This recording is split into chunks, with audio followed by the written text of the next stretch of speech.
Salut à tous, bienvenue dans l'Hebdo Cinéma. Au sommaire aujourd'hui, les coups de cœur de Didier Alouche au Festival de Sundance, la mythologie à la sauce Percy Jackson qu'on annonce déjà comme le nouvel Harry Potter. Notre focus de la semaine, l'excellente comédie romantique gay I Love You Philip Morris avec Jim Carrey et Ewan McGregor, ainsi que toutes les autres sorties de ce mercredi. Mais pour commencer, gros plan sur Wall Street 2, toujours par Oliver Stone, et toujours avec Michael Douglas, à qui le premier volet avait valu un Oscar en 1987. Ce second chapitre s'intitule « L'argent ne dort jamais ». Il a été écrit par un courtier en bourse licencié et promet une critique bien acerbe du cynisme des places boursières. Bande annonce.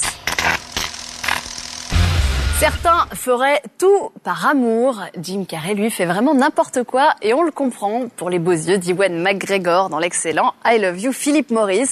Comédie très romantique et très gaie, piquante et totalement irrévérencieuse comme on les aime, à tel point que le film a eu toutes les peines du monde à trouver un distributeur outre-Atlantique. D'ailleurs, on note que c'est un Français, Luc Besson, qui a permis au film d'exister puisqu'il en a assuré la production. Le scénario est incroyable et pourtant presque tout est vrai. C'est notre focus de la semaine par Diane Dumartret. Une petite pause et on se retrouve juste après avec toutes les autres sorties de ce mercredi. Également avec Didier Alouche et ses coups de cœur du festival de Sundance. À tout de suite. L'Hebdo Cinéma, deuxième partie et les grandes tendances du box-office de la semaine. La principale nouveauté, c'est qu'Avatar vient d'être délogé de la première marche du podium pour la première fois depuis 7 semaines consécutives. Le plus drôle, c'est que c'est le film le moins high-tech des studios Disney qui lui pique la vedette. La princesse et la grenouille, bon vieux dessin animé en 2D. Mais bon, Avatar conserve tout de même son statut de plus grand succès cinématographique de tous les temps. À noter également que côté box-office français, c'est le Sherlock Holmes de Guy Ritchie qui prend la tête des sorties de la semaine. Samedi dernier, le patron du festival de Sundance, Robert Redford, nous expliquait qu'il voulait se démarquer d'Hollywood et redonner à son festival l'aura de cinéma indépendant de ses débuts. Alors qu'en est-il ? On voit ça tout de suite avec les coups de cœur de notre cher correspondant Didier Alouche, parmi lesquels ne figure pas Winter's Bone, pourtant le grand gagnant de cette édition.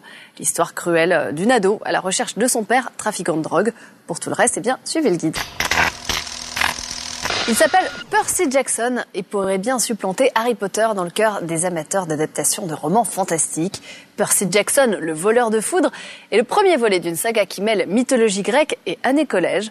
Son réalisateur n'est autre que, Chris Columbus, à qui l'on doit déjà les 2 premiers volets des aventures cinématographiques du célèbre petit sorcier à lunettes. Percy Jackson sort mercredi. Il s'agissait donc de mettre le paquet côté promo, en l'occurrence une opération titanesque. Pierce Brosnan et Logan Lerman au micro de Chloé Cavagna. On continue avec toutes les autres sorties de ce mercredi aux côtés de notre coup de cœur, I Love You Philip Morris, dont on a parlé en début d'émission. À ne pas manquer notamment La Horde, le premier film de zombies français dont une petite partie a été financée par les internautes. Ou encore Un duel au sommet, Benoît Poelvoorde en nègre d'Alexandre Dumas, alias Gérard Depardieu, dans le film historique L'autre Dumas. On voit cela dans le détail avec Michael Gabrion. Cette semaine, l'événement marquant, c'était l'annonce officielle des nominations aux Oscars, une cérémonie qui aura cette année des allures de choc des titans entre 2 ex-époux, James Cameron et son Avatar d'un côté, face à Catherine Bigelow et son Démineur de l'autre, tous 2 cités dans 9 catégories. À retenir également la confirmation qu'un prophète représentera la France dans la course à la statuette du meilleur film étranger. À suivre maintenant toutes les autres news cinéma. En bref, c'est notre playlist par Damien Cabrespine. Voilà, that's all folks. On s'arrête là pour cette semaine, mais le cinéma continue dans les salles et sur notre site internet.